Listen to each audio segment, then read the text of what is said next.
Alright guys, today we're going to be talking about the different parts of a circle and the tangent lines and how tangent lines interact with circles.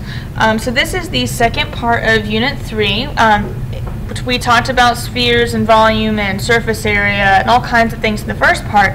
In this part, our main focus is going to be on circles. Alright, so before we get too far into this, we have some vocabulary terms that we need to be aware of. Alright, so what we have here is, a circle is a set of all points that are equidistant from the center. And any line from the center to any point on the circle is called a radius. Now, this is where it gets a little different. Now, a chord goes from one point on the circle to another point on the circle. Okay? So it could go, notice that it does not have to go through the center. Now, a diameter is a special type of chord in which it goes to the center because both endpoints are on the circle and it also goes to the center. So we know diameter, we know radius, we know circle. It's chord that is new to us. It's also important to know that a special type of chord that goes to the center is called the diameter. Alright, now we have a secant. Notice the difference of a secant and a chord. A chord stops on the circle. However, a secant is a line that continues forever in both directions. Now, a tangent line intersects the circle at exactly one point, and this point right here is called a point of tangency. So a secant goes through the circle twice, while a tangent only touches it once. Alright, so here's a circle C, and I need to name the center, the tangent, the secant, diameter, chord, point of tangency, and the radius. So first off, we need to look for the center. I kind of gave you a hint when I called it circle C, because we name circles based on their center. So this would be point C. Now, a tangent only goes through or passes and touches a circle one time. So the only of the three lines that I see is line AD that touches just once. So line AD. And notice that line AD has an arrow on both ends, so I'm going to put an arrow up here for both ends to make a line. Now, if I had done no arrows, it would say line segment AD. Alright, now for a secant, remember a secant passes through the circle twice and continues on in both directions. So HF is our secant. Again, we want to keep the arrows at the top because a secant continues on in both directions. Now a diameter goes from one point on the circle to another point on the circle and passes through the center. So a diameter would be EG, or you could say GE, it doesn't matter. Notice it did not include the arrows because this is actually a line segment because it stops. Now a chord, we could also say EG because a diameter is a special type of chord, but there is another chord that I could say, let's say HF, but this time without the arrows. That means it's a line segment and stops on H and stops on F. Now, if we go back to look at our tangent line, line AD, we can find the point of tangency. The point of tangency is the place where the tangent touches the circle, and that would be point B. And last but not least, our radius. So we actually have two radii, because remember, a diameter is made of two radii. We could say CG or CE. Okay? We could also say EC, it doesn't matter. Okay?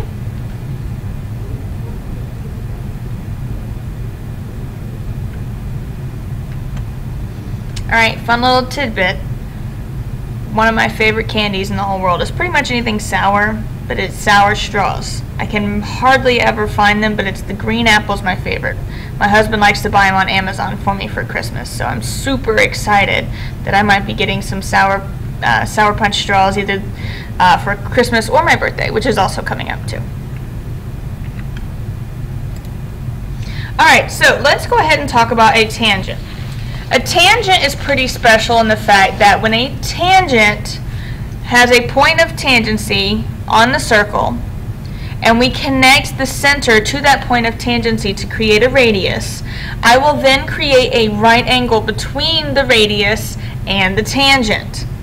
Now the converse of that is true. If I know that this radius and this blue line are perpendicular to each other, then the blue line has to be tangent to the circle. So we can actually determine if this is a right angle. So the question is angle E a right angle? Now remember, we can use Pythagorean's theorem, because if Pythagorean's theorem works, then this is a right angle, therefore line EC is going to be tangent to the circle. So let's say 11 squared plus 43 squared. Does that equal 45 squared? So I get 2,025 for 45 squared. I get 1970 for 11 squared plus 43 squared, and notice that these are not equal. Therefore, line EC, or CE, excuse me, is not tangent to circle D.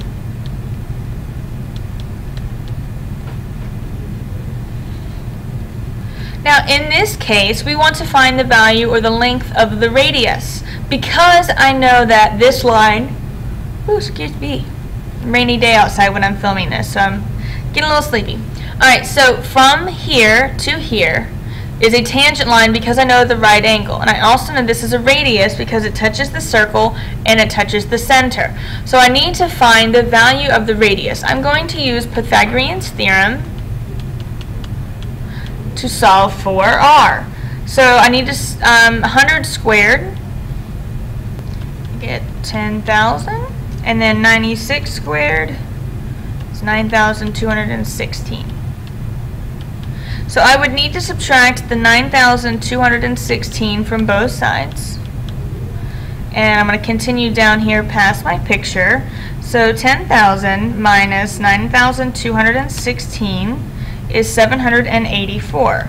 Now to find R, you square root both sides. So R equals 28.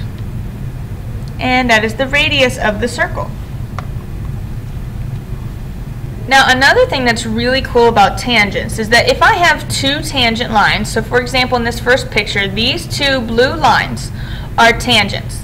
They meet at a point way out here. Okay, if they intersect, then the length from this special point to the point of tangency, this whole length is going to be the same as the length from this intersection point to this point of tangency. Those tangents, those portions of the tangent lines must be congruent in length.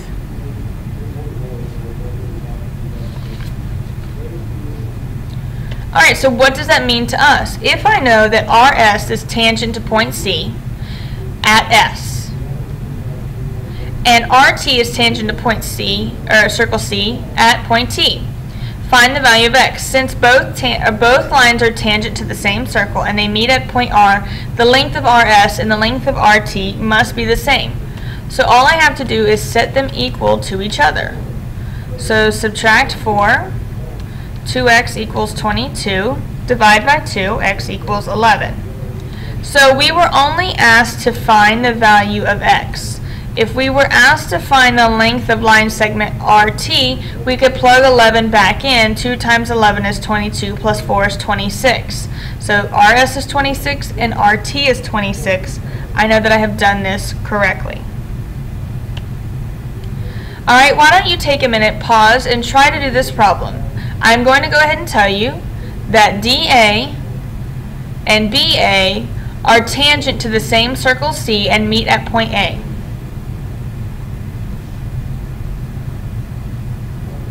Alright, so hopefully you've completed the problem and you are unpausing to see how I work this problem. Because they are both tangent, they are equal length, and I set them equal to each other. So they're tangent to the same circle, they are equal measure. So by subtracting 8, I get x squared equals 36.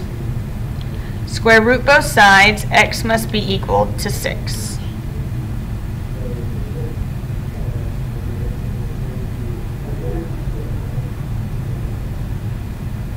Alright, let's do one last problem. Okay, on this problem, I've been asked to find the radius of the circle. I know that this line right here is perpendicular, meaning that this line at the top is tangent. So what I'm looking at here is a right triangle in which I can find the radius by Pythagorean's theorem. So I have r squared plus 12 squared equals, and this side length is actually r plus 8. R plus 8 squared. Now, remember that when we have a binomial like this, r plus 8 has two terms, r and 8 squared, it's not going to be r squared plus 64. It's going to be r plus 8 times r plus 8. So we must multiply these two binomials together. Now, you may remember it might be called FOIL, you might have used a box method. All of those are just ways to remember to multiply every term to every other term inside of it. Whoops, excuse me.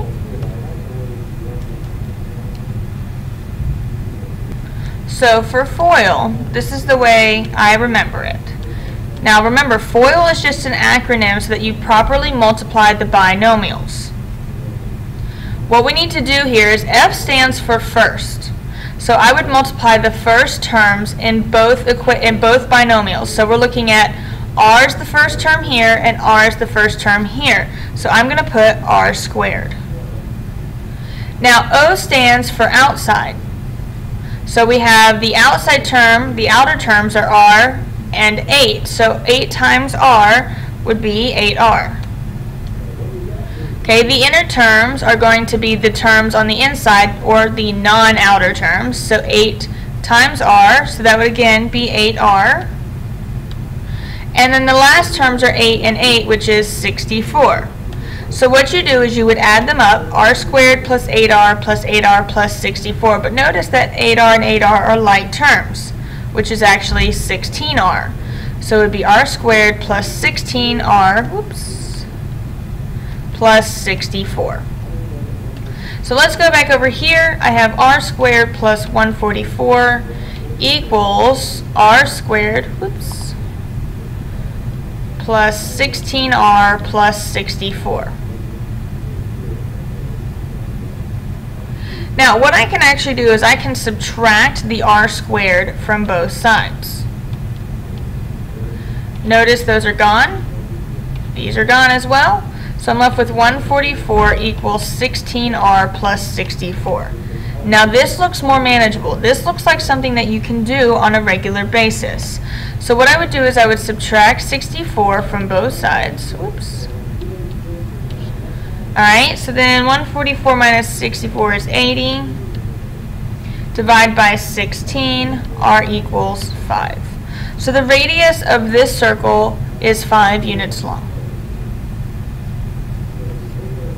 Alright, that's it for today. I will see you guys later.